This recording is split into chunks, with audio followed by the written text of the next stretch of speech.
Shmai everyone, it's JonnyVR here with another Time Lord Victorious review, and today I'm going to be reviewing Monstrous Beauty number 3, which is the third and final contribution of Doctor Who magazine. It's found in issue number 558, and it's the last installment in the comic strip featuring the 9th Doctor and Rose. Also, today, the Daleks animated series launches on the official Doctor Who YouTube channel, so if you want to experience some free Time Lord Victorious content, here is your reminder to go check that out. And before we get into it, if you're thinking about giving Time Lord Victorious a go, check out my Time Lord Victorious playlist, where I go through each of the products and the cheapest way of experiencing the story. Stay tuned for more Time Lord Victorious reviews, including a different sort of video covering Doctor Who The Hollow Planet, the print and play game from Escape Hunt. As always, the first part of this review will be spoiler free, then I'll give you notice when I'm going to go into spoiler territory, because if you've read this comic and you want to talk about it, let's have a discussion in the comment section. I'd love to hear your thoughts. Just beware of potential spoilers when making a comment, so maybe put a spoiler alert on your comment to let others know. On to the spoiler-free part of the review. Just like the second part of the comic, this strip is only 8 pages long, which is a little bit of a shame as I was hoping it would be a bit longer since it's closing out this side of the story. As it's closing out this comic strip, there are a lot of very cool moments. This comic strip has an epic sense of scale for something so short, and some really good artwork to go with it. There are also plenty of Easter eggs for the general Doctor Who fan.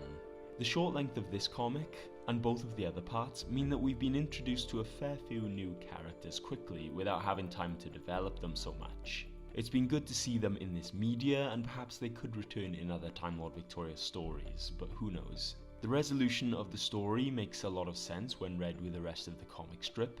However, the overall ending may seem a bit unexpected and confusing at first if you have been following other Time Lord Victorious stories. But I think I understand it and will give more details in the spoiler part of this review.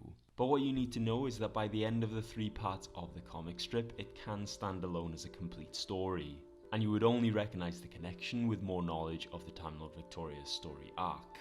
It's a strange one, and I feel half disappointed and half understanding of why they made it this way. As expected from a Doctor Who magazine, there are multiple articles sure to be interesting and informative for Doctor Who fans that flesh out the price of the magazine. The clearest example of this has got to be my own email that I sent in after the last issue. It can be found on the Galaxy forum on page 8, so that was a nice surprise as well. But jokes aside, this issue includes some Series 13 production notes, an article on Doctor Who collectibles and the prices that Doctor Who props have reached at auctions, as well as a look into Dalek history. Overall, Monstrous Beauty number 3 closes out a set of comic strips that are entertaining but expensive for the total content that they have. I've read them all digitally, which is the cheapest way, but buying these physically just for the Time Lord Victorious content is a high price to pay. And like I said in the last video, if they bring out a separate compilation product containing only the 3 parts of the comic strip, it may be more worth it. I'm now going to move into spoiler territory, so here's your spoiler warning. I love the action scenes in this short comic strip. They dedicate some big panels to huge space battles between the Gallifreyans and the Vampire Alliance. The panel depicting the death of Hugo, the primordial class vampire, is one of the best. It's also interesting how at this point the Gallifreyans refer to themselves as Space Lords and not Time Lords. We also appear to leave the Gallifreyans behind as Rassilon reflects on whether she will meet the Doctor again. I like the use of the Doctor's psychic powers to put Vampire Rose to sleep, enabling him to figure out how to cure her. In addition, after her experience with vampires, Rose jokes that it will be werewolves next, which of course we know is exactly what happened in the Series 2 episode Tooth and Claw. Regarding the ending, I was expecting it to sync up directly with the end of The Night, the Fool and the Dead. However, as curing Rose from vampirism is stated to take a long time, there is a time lapse of the Doctor looking more and more rugged. They then proceed to the TARDIS for more adventures. Now this makes me think that during the time that Rose is healing, the events of All Flesh is Grass occur, as well as pretty much the entire rest of the Time Lord Victorious arc. I was expecting a direct connection, but in the end it's a different kind of connection to ensure that Monstrous Beauty can stand alone better.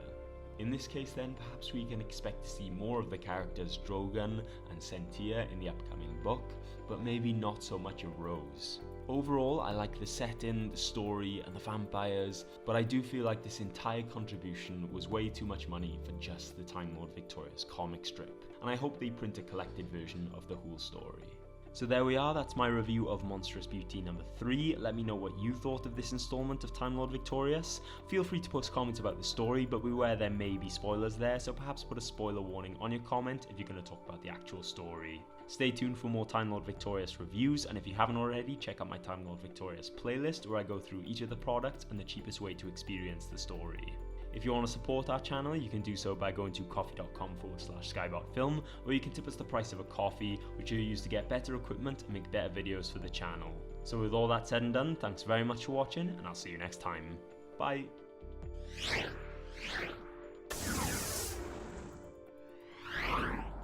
Skybot.